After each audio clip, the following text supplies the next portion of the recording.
Stu and Dave Do America presents Driver versus Judge. You cannot be driving, ma'am. What are you doing? Come on. I'm not driving. I'm a passenger in a car.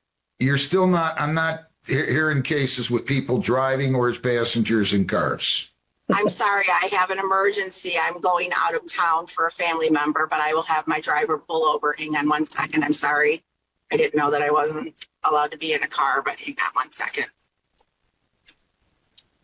Am I crazy, or does it not look like you're driving that car? I'm not driving the car. I'm a passenger in the car, sir. What side of the car are you on? I'm on the left-hand side. Uh-oh. How would you be on the left-hand side if you're a passenger in the front seat? Am I missing something? I'm in Britain. Right-hand side. I'm sorry. I've been sitting in a room. I didn't know. What? Wow. Goes on and on. Eventually, he says, wait a minute, isn't the seatbelt coming over your left shoulder? Like it, and then she just keeps denying it, and eventually he just breaks down and just says, look, I'm sick of you lying to me, and she gets summary judgment against her. It is astonishing to be that stupid. A child lies better than that. And the ground's moving behind you. You can tell what side of the car you're on, and you can tell your arm is up turning the wheel, and she checks the rear view like 30 times while talking to him. She keeps like checking. You can't like, it's not, I mean, granted, it's something I would do maybe a long time ago, but not now. Not now. No, not as an adult. I will say too, another great part of this video is he says to her, all right, show me the driver. And she has, of course, no answer to that. She says something like, well, I'd have to ask permission. And then she gets out of the left side of the car and starts walking around. It's really, really bad. I would love to know, what she was thinking, how she thought she was going to get away with this. I think if you just take a good look at her too, you realize she's alone. Like there's no one who likes her enough to drive her anywhere. I think that's the main thing. It's a terrible a sequel to Driving Miss Daisy. There's nobody else in the car. No one would want to be in the car. So that's where you go. Driving Lady Karen. Yeah. This has happened, by the way, over and over again. People keep trying this on video. Like if you're going to attend this ever since COVID, where you're like attending these court hearings occasionally, virtually, people keep attempting the whole driving situation, even sometimes when they don't have a driver's license, and that's why they're in court in the first place. It's an amazing situation. Yes. Some DUIs, some for not having a license. Greatest DUI ever was my friend Tim. I'm going to say this, just part of it. Got a DUI on his way to court for a DUI, and it was impressive. It was impressive. That's he got some pulled dedication. over in his suit and tie. Said he was nervous. He's been sober almost 20 years now. But yeah, that was a rough arrest. He did jail time after that. That's one of those things you're really pushing through. You really care. You know, you go through, you get a DUI, and you're like, you know what? I care. I like alcohol so much. I'm going to drink again and then drive to the courthouse. That's at the very least a lot of dedication. To plead not guilty while drunk. It was ballsy. All right, let's do another drive-by. The Tupac Shakur murder trial.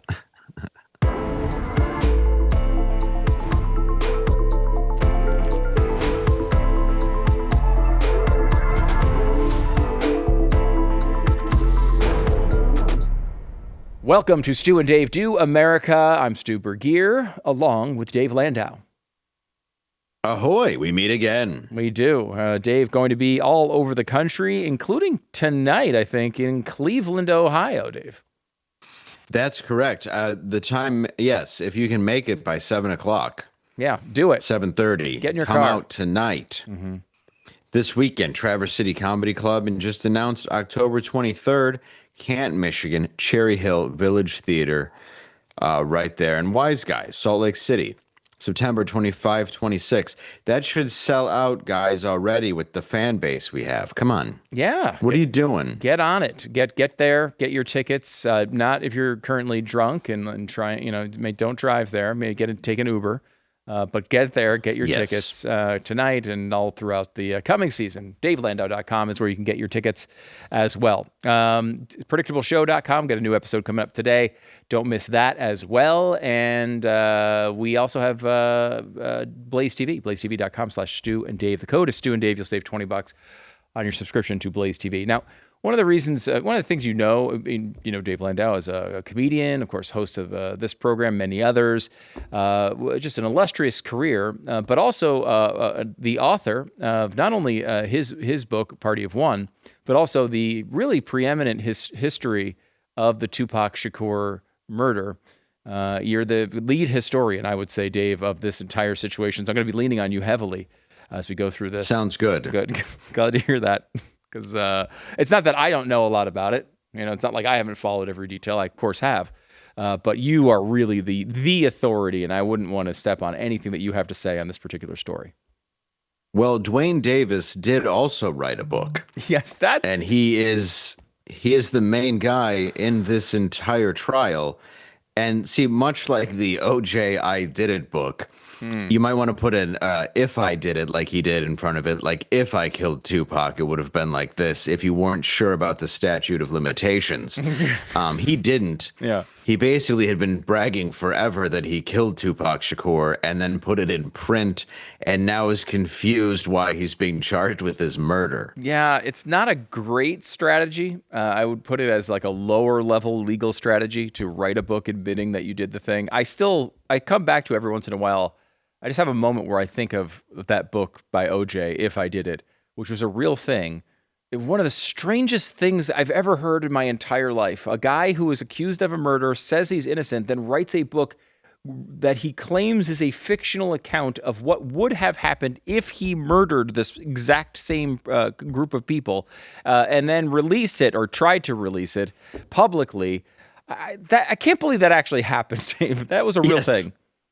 Well, and it was so obvious after that book that he had actually murdered them or knew more about it than he would have said, that he was found guilty in a civil court and all the proceeds from that book went to the Goldman family. Mm-hmm.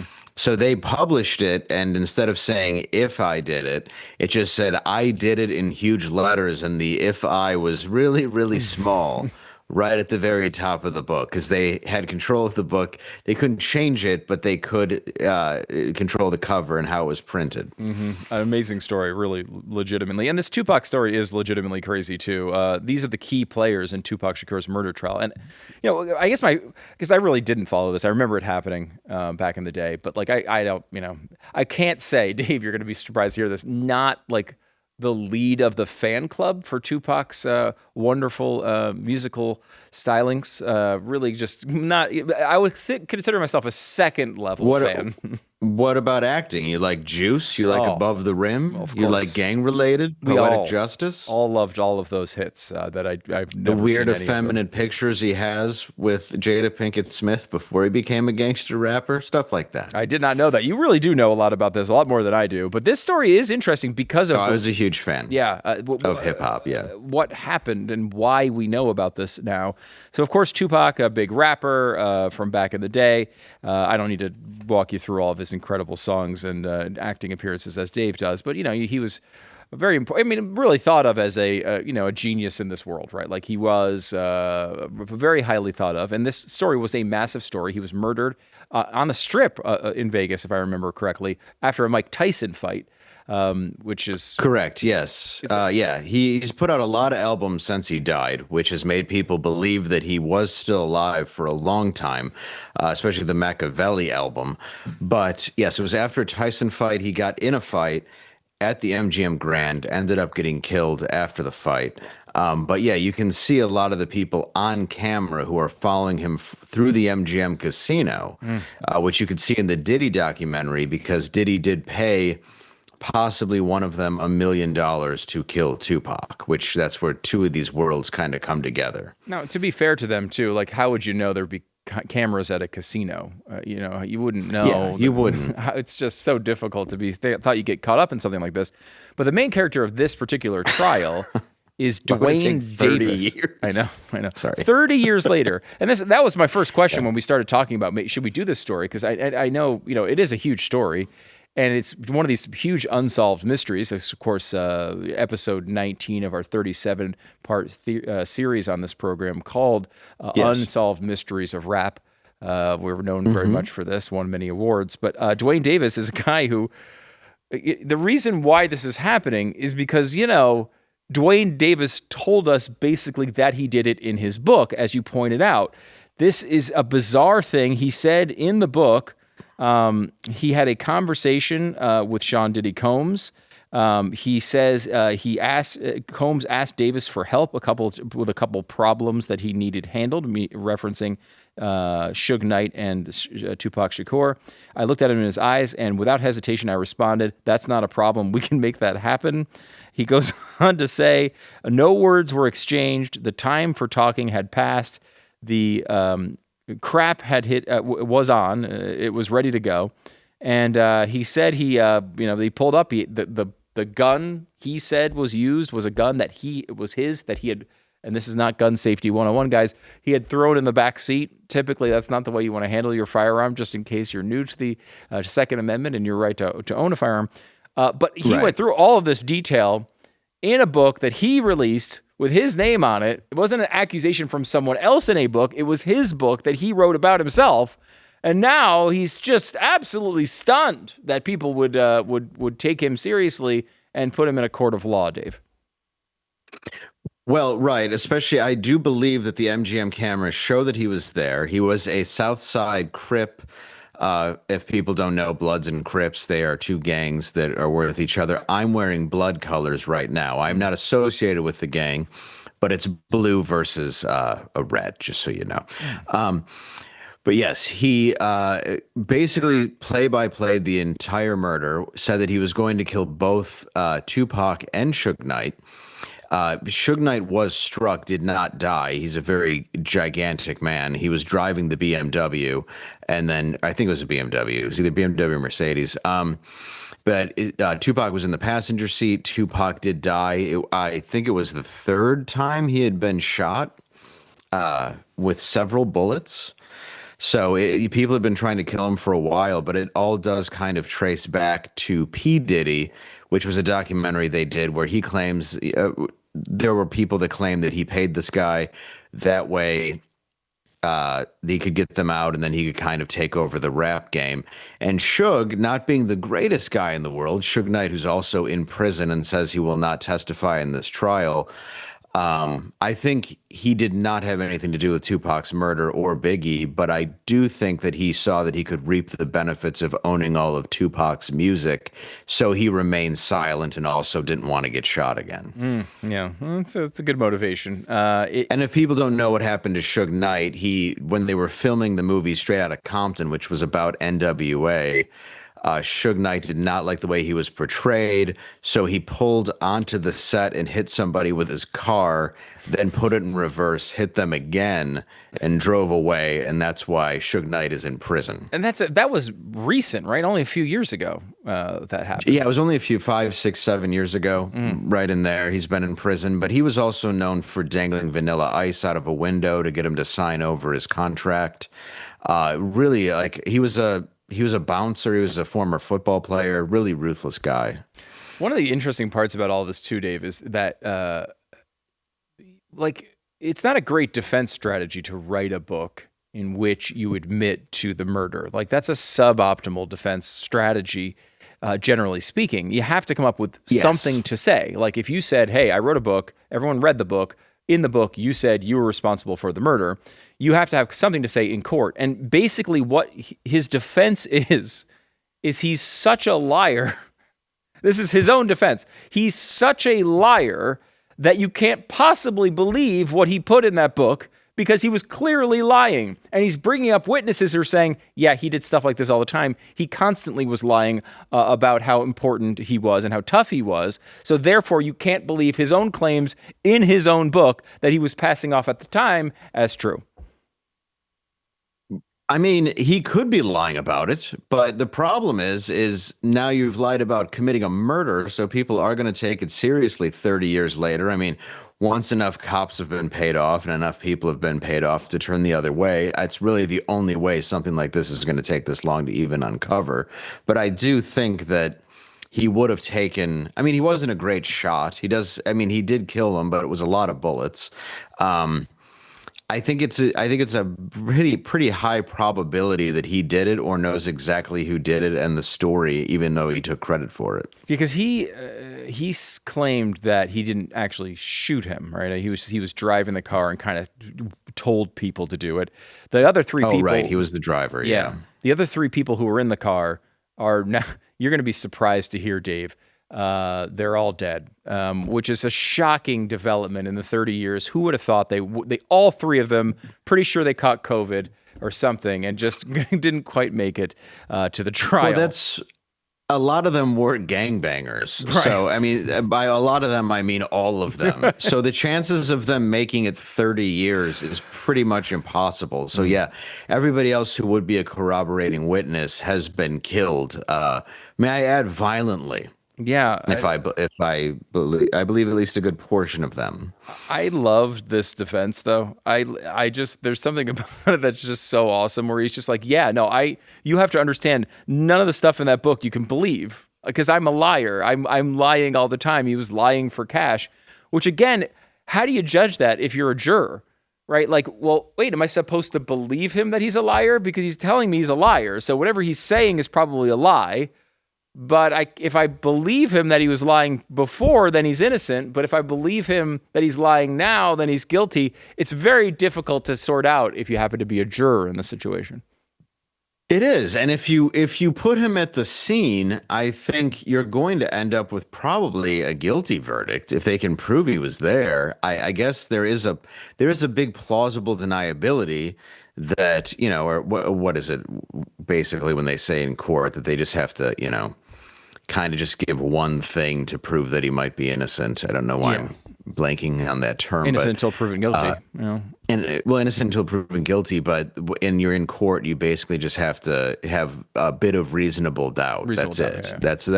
Yeah. That's what makes you walk. It's not necessarily that they found you innocent. It's just there's reasonable doubt to find you possibly innocent when you think about it. Yeah, so I don't know. Like I feel like if you've admitted it, right? Like, how much responsibility do we have as a society to try to figure out your innocence when you've told us you've done it, right? Like, unless your argument is, I wrote that book at gunpoint, right? Like I was forced to say that because I was being,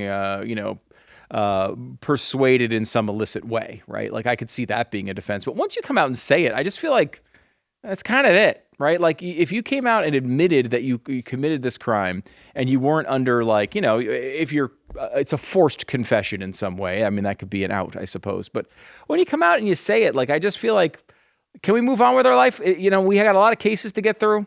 There's a lot of stuff going on. Our legal system is expensive enough as it is. If you're going to write a book and you're going to admit that you committed a murder, we're just going to believe you. At some point, I think that's just what the society should do.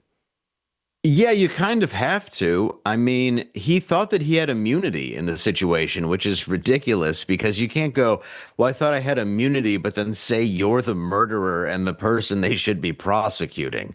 Therefore, you have immunity against what? You're the one guy, like you have immunity against the person being found guilty, but if that person is you kind of lose that immunity. Like Sammy the Bull Gravano killed 13 people that they could prove, but because he gave up the information they wanted for John Gotti, they were able to let him go into witness protection.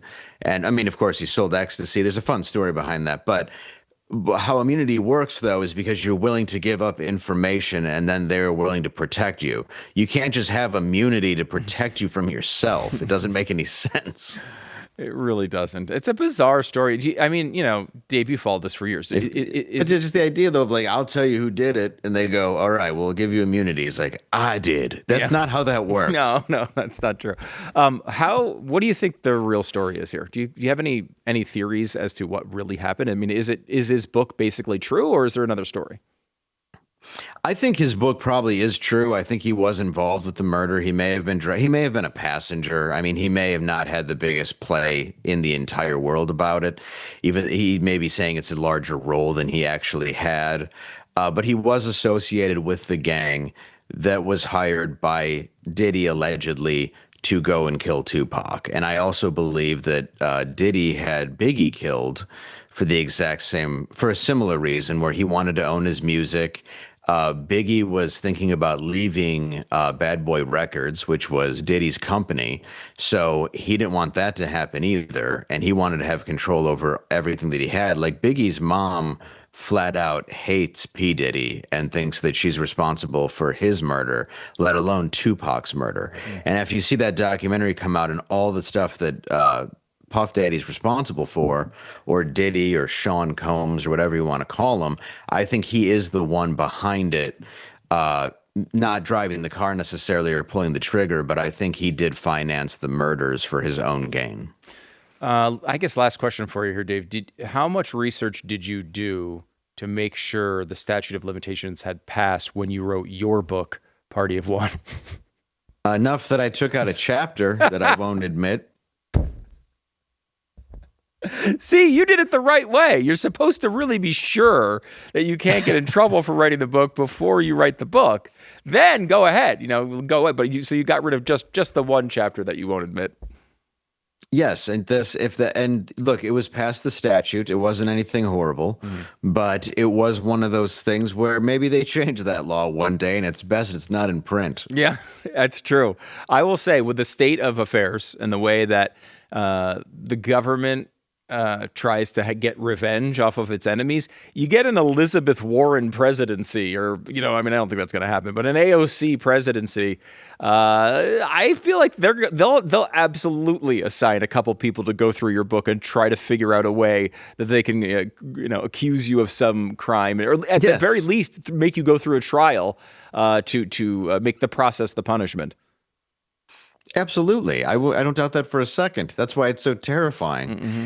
I have you have to be really stupid to put that out there, especially for murder. Yeah. It's not, you didn't rob a house. There's a lot of things that, gangs can do, but you're talking about killing, which is the whole reason why people don't like gangs. It's not because we don't like the camaraderie or the color you're wearing. It's the murder. Yeah. People typically aren't huge fans of murder, but yeah, that's the main thing: murder and stealing and hurting innocent people for their belongings. That's why people don't like gangs. Well, you'll be happy to know Dave did not murder anyone. There are no murder stories in his wonderful book, A Party of One. You should get that book. It's available right now. It's a really, really funny read. There are some things that may have resulted in prison time. Maybe some, certainly a lot of tickets, a lot of fines. There's a lot that happens in the book, but you're clear of all charges now. So read the book. It's really, really funny. You'll enjoy it quite a bit. I want to. Yes, and my new book, The Hoes That I Used to Know from Way Before, How I Killed Tupac Shakur, will be coming out later this year. Okay, maybe we should talk about that a little offline before you release that one, Dave. Might be a couple issues with that. Well, I'm writing in third person. Okay. I'm putting the author is Malcolm Shabazz Watson. But it's really me. No, see, you can't admit that. Again, there's we should go over a lot of that stuff. There are good decisions, Dave, and there are bad decisions. You might be making a bad decision with that one. So, Dr. Malcolm Shabazz Watson. Oh, that's much better. Okay. Another terrible decision, Dave. I want to revisit because we talked about it earlier this week with Abdul El Sayed, who decided it was going to be a good idea to do a parody PSA of the children's show Blue's Clues. It's a real thing. You're going to think this is AI generated if you have seen it. It is not. This is something he actually did by choice. We'll show it to you next.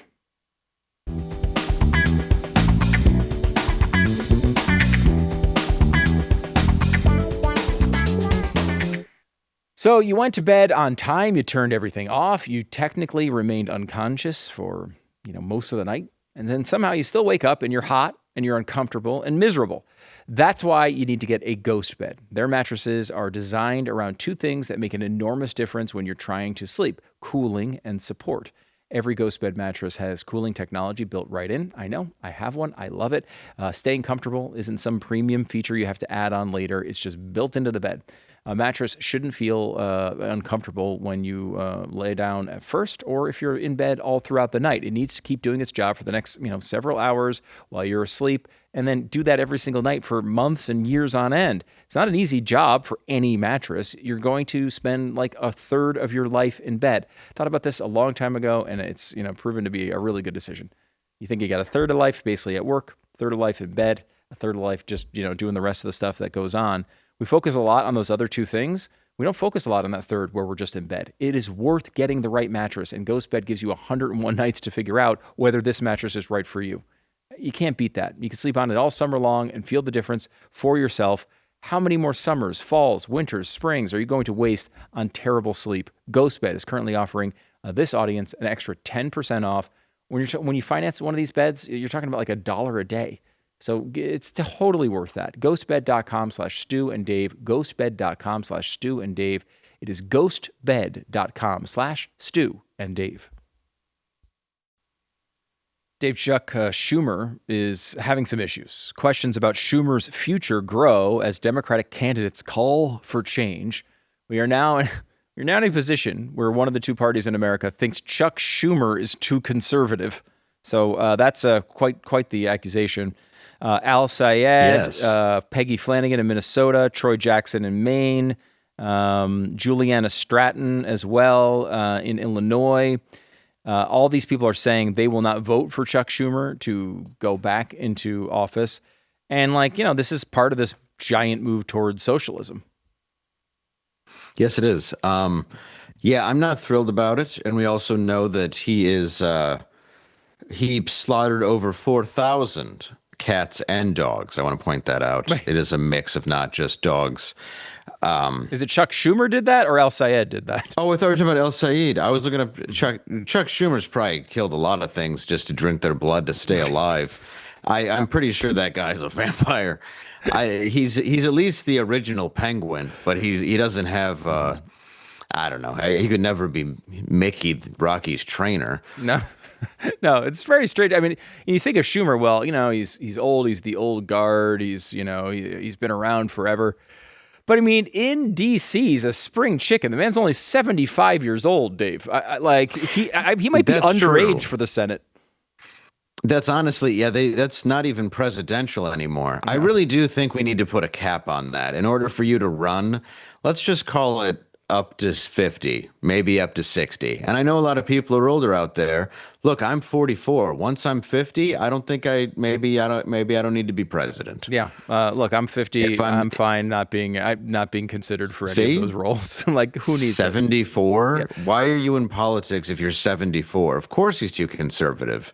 He was around during the 90s and 80s and 70s, 60s. By the way, he is absolutely not too conservative. I want to make sure that that's quite clear here. He is not too conservative. No. He did used to have positions that were associated at the time with just common sense sanity.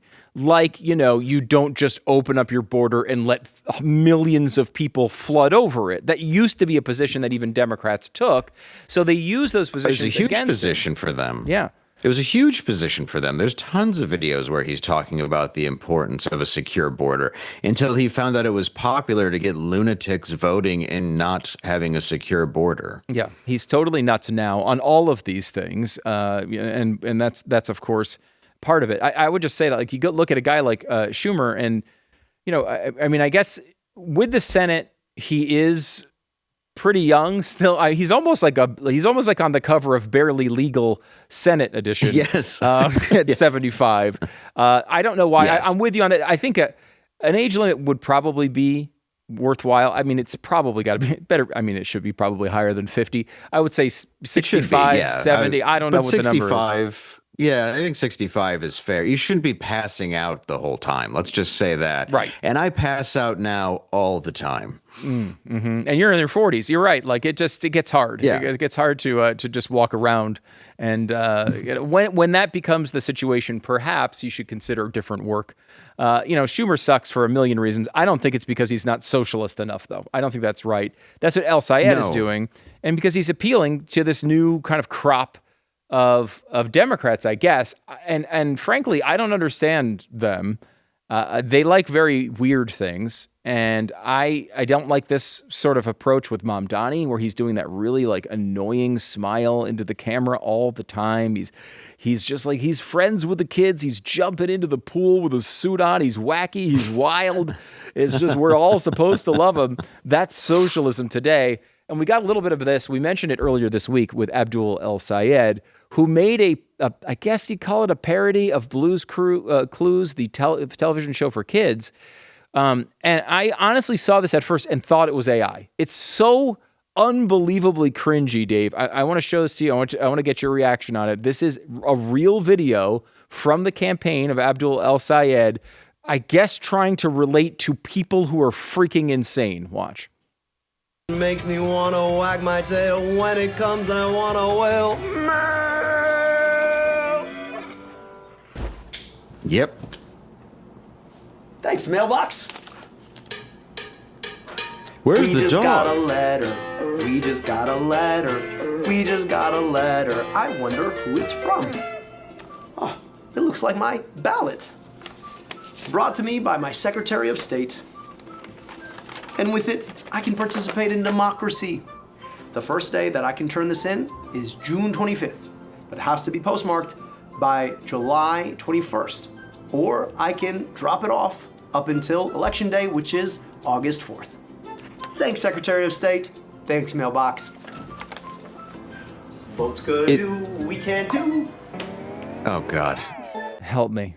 It's the worst thing I've ever seen in my life. It's not his home, though. That's the other ironic part. That is Josh's house. No one knows where Josh is, and he's inside. No one knows where the dog is, and he has stolen their ballot to vote for himself. That's not El Sayed's house. It's very true. The dog is suspiciously missing. We all know Right. there's a famous story of the real Blue's Clues where the guy just sort of bizarrely resigned in an episode, and it like haunted children for decades to come, whatever happened to this guy. We now know apparently he was decapitated or put down in some sort of like animal shelter, one of the two. Is that true? Well, no, that is part of that was true. So there is a real thing where the Blue's Clues, of course, this was something, I remember my kids watching it when they were really, really young. And it's the guy he doesn't do a horrible impression of this guy. Honestly, it was that cheesy and kind of weird and sort of off-putting in a weird way for kids. And one day, the host of Blue's Clues comes out and he just is like, I'm going on vacation, and then just never was there again. And I guess in real life, the guy who did it was going through a little bit of something and decided he just wanted to kind of leave and end the run of the show, and the people who were like, wait a minute, like, we're not going to just end the show. It's very popular for kids. So he just kind of came on one day and said, I have to go on vacation, and then just never came back. So these poor kids who were like 4 years old, like, loved this guy, and he just disappeared. And for years and years and years and years, there was this, there was a rumor he died. He had this terrible disease. In reality, we now know he was put down by Abdul El Sayed so he could steal his ballot. We now know what happened. But no, he actually had real problems, I think, with anxiety and stuff, and wound up kind of disappearing from public life. He has come back now and has done interviews about it. It's kind of a fascinating story, but I just didn't know that El Sayed was involved in it. Imagine having your dad leave when you're a kid, and then the guy from Blue's Clues leaves you as well. You're not going to have a lot of love for any man in your life. You're going to grow up pretty angry when every role model has just walked out on you and claimed they were going on vacation. He should have just sat down and said, I'm going to go get a pack of cigarettes. I'll be right back, and never returned. That would have been the best way to handle it. But yes, you're right. Now we know that his head was sawed off in a dog kennel. with the hands of Abdul El Sayed. It's funny watching That's that correct. video, Dave. I I picked up something that I did not pick up the first time I watched it, which were the dates he was talking about, which were dates in like May and I think August. This has been out for months. This freaking video. I just saw it recently. How did he go through an entire campaign without us being aware of this so that we could have mocked it relentlessly before the actual primary occurred? I'm disappointed in America. How did I not know? Well, the other two singing and dancing videos he did to Taylor Swift, as well as I forget the other. Whitney Houston was the other one. Whitney Houston were actually somehow more cringy. I don't know if they were more cringy. They were pretty cringy.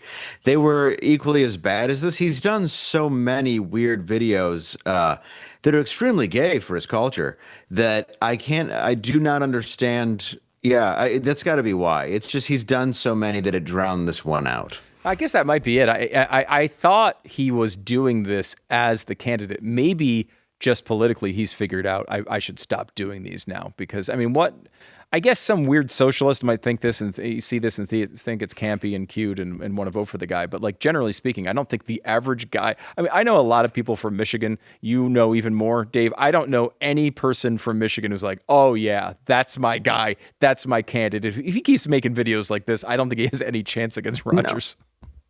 Well, I think he's actually instructing the kids on what to do. So if they happen to see a ballot in the mail while their parents are at work, they watch this video and it's a play-by-play of what exactly to do with that ballot.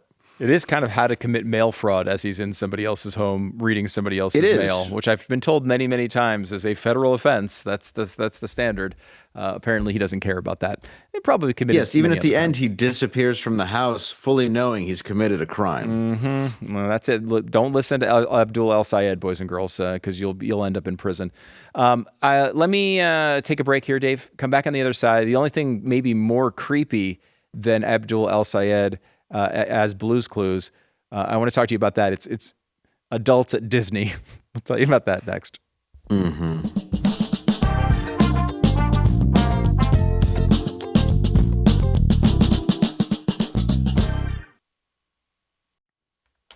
So, Dave, before we start this, give me your 50,000 foot view of Disney adults. I mean, people who go to Disney all the time as adults, not as kids, not with kids. I have friends that do this. I know of a couple people who work here or work with me in other capacities that go to Disney more than seems sane to me. Some of them have kids, some of them don't. I guess my question here is it a normal activity to spend your whole life going to Disney a few times a year as an adult? Absolutely not. Okay. That's right where I'm going to stay with it. Even in this particular article, I skimmed through it, and it says that, they're not doing anything wrong. Well, you might not be doing anything illegal, but you're certainly doing something wrong, and that's doing that. Disney adults shouldn't be a thing, especially the ones that actually have. There's one Disney adult. This is also why TikTok should have never been longer than 15 seconds. But there is one Disney adult that sits at a table in Disney World and does videos about how you turn your cannoli into a taco and talks about inverting their genitalias so they can teach everybody about it when they have their sex change operations. And she uses a various bit of the food she's eating, whether it's hot dogs or croissants or sausages or sandwich. Yeah, that's your Disney adults. The other ones, I think, are kidnapping kids and running them through a very intricate sewer system where they kidnap children. Yeah. That's a whole man. You're just throwing that out there. There is a very intricate tunnel system at Disney. There is. It's utilized by for example, traffickers. Well. Also, very wealthy people who don't want to wait in line. They just, if you're rich and famous and they don't want you don't have to wait in line, they'll just kind of shuttle you through all the tunnels and you just walk up and get into the rides. Very interesting thing that goes on there. This part of this, Dave, because you mentioned the article, she's doing nothing wrong. This is from a former Peter Pan actor. His name is Dylan Gadke, and it's a controversy about one of these adult Disney type people. He played Peter Pan in the park from 2014 to 2021, which seems like a really honestly long time to be doing that. But during those 7 years, yeah, 7 years is a long time for that role, right? During those years, the character he played as he was walking around acquired an extremely dedicated fan who goes by the screen name Baby Tony 99. Tony, I guess, posts on social media, on TikTok, a lot about this, and people were critical of her actions.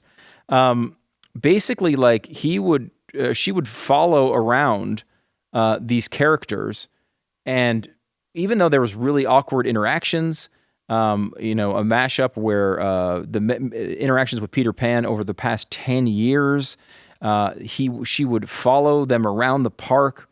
It didn't seem like there was any real boundaries between this person and these actors. And it became so weird that people were really talking about it. Now, this guy is saying like, look, she's just a big fan and she's into it and leave her alone. But it does seem to me like a very strange thing to cross the line right there where you're doing that all the time and, forgetting that these are actual people in costume.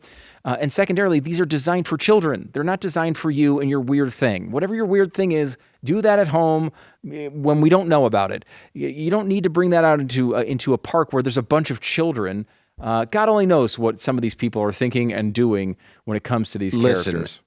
Winnie the Pooh doesn't wear pants. If he doesn't want it, he shouldn't dress in that inviting manner. That goes for Donald Duck as well. Yeah, I don't see how. Look, if you're going to be provocative in your wear, you're going to attract some attention. And trust me, a straight actor, he would have hit that and regretted it. So the good old look at the way they were dressed defense. That's what I say about everything. I always say, look at the way he was dressed any time that I have had my way with an animal at an amusement park. That's true, and it's funny you say that, and people might not believe it, but you took the additional step of putting a bumper sticker on your car that said "Look at the way they were dressed," and I think that really drove the point home. That's true. I just want people to understand that if you're gonna be so inviting, maybe somebody's gonna come knocking. You know what I mean? Don't send an invitation if you're not willing to have the party. And if I have to force that party on you and in your mouth, it's your fault for not wearing pants, Mr. the Pooh. At least you call him respectfully Mr. the Pooh and not just the According to the colloquial name. restraining order, I can't say Winnie. Okay. All right. This seems like a good time to take a break. We'll be back in a second. Why?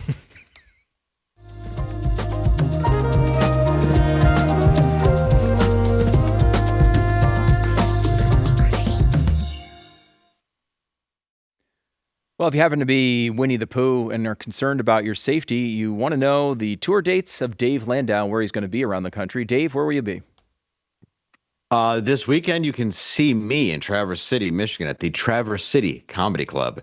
Then, August 26th, that's next week, guys, come out. Honolulu, Hawaii. I will be at Blue Note Jazz Club. It's going to be a good time. And then September 17 and 18, Denver, Colorado at the Improv. October 23rd, Canton, Michigan, Cherry Hill Village Theater. What about you? Thanks so much, DaveLandau.com for tickets. And thanks so much, Dave, for that. PredictableShow.com is the name of my program that relates to prediction markets and elections. If you care about elections, if you care about the future of the country, if you want to know what's going to happen in elections, prediction markets kind of give you a unique way to cut through the nonsense of the media and the campaigns and the partisan stuff and all that. Because people are putting their money where their mouth is. So we try to get you the best election information. And also, in addition to that, if you happen to be trading these markets, help you try to find some profits, strategies to make money as well off of them. We have a premium subscription at predictableshow.com that will help you with that as well. And of course, blazetv.com, blazetv.com/Stu and Dave. Go there. Subscribe to Blaze TV. It is well worth your time. And, Dave, we're getting into that time of year where this weekend I turned my television on, and you know what I saw? I saw NFL football. Oh, it made me feel so good. It was crappy preseason stuff. I don't even care. It just makes me feel good just to see it on my screen. I cannot wait to see the Lions try. Yeah, they're going to try super hard, and we're all going to be around the Thanksgiving table very soon watching them try super hard. Indeed. I actually think that'll be pretty good this year. That'll be. I do too, but I don't want to jinx it, so fingers crossed. Yes, I believe me. As an Eagles fan for many, many years, I felt the same way. Feeling a little bit better lately, at least. All right, thanks so much for joining us this week. We will see you soon.